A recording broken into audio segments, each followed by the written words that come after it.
Sevasi road ઉપર આવેલ ડીકેથલોન પાસે એક કાર ચાલકે બાઇક ચાલકને અડફેટમાં લેતા બાઇક ચાલકનું ઘટના સ્થળ પર જ કરુણ મોત થયું છે।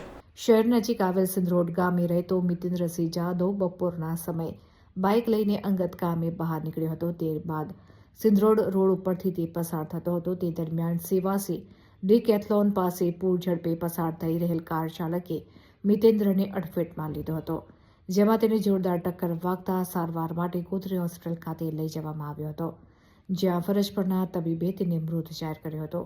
એટલું જ નહીં, અકસ્માત બાદ કાર ચાલક ઘટના સ્થળેથી ફરાર થઈ ગયો હતો।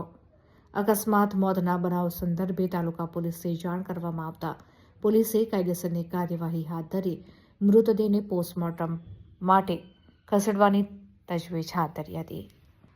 આ બનાવ સંદર્ભે પોલીસે સીસીટીવી ફૂટેજના આધારે ફરાર થઈ ગયેલા કાર ચાલકની શોધખોળ હાથ ધરી હોવાનું જાણવા મળ્યું છે।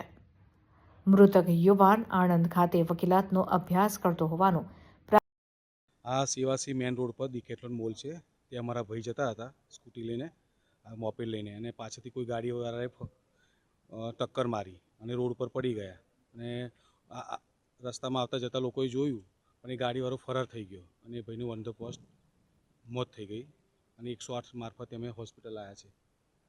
કેટલા વર્ષની ઉંમર હતી ને ભાઈ શું કરતા હતા? એ વકીલમાં સેકન્ડ યરમાં હતા, LLBમાં, અને 30મું રનિંગ હતી ઉંમર એમની, મિતેન્દ્રસિંહ જાદવ। શું માંગ શું છે તમારે? ગવર્મેન્ટ કંઈ કરે આના માટે।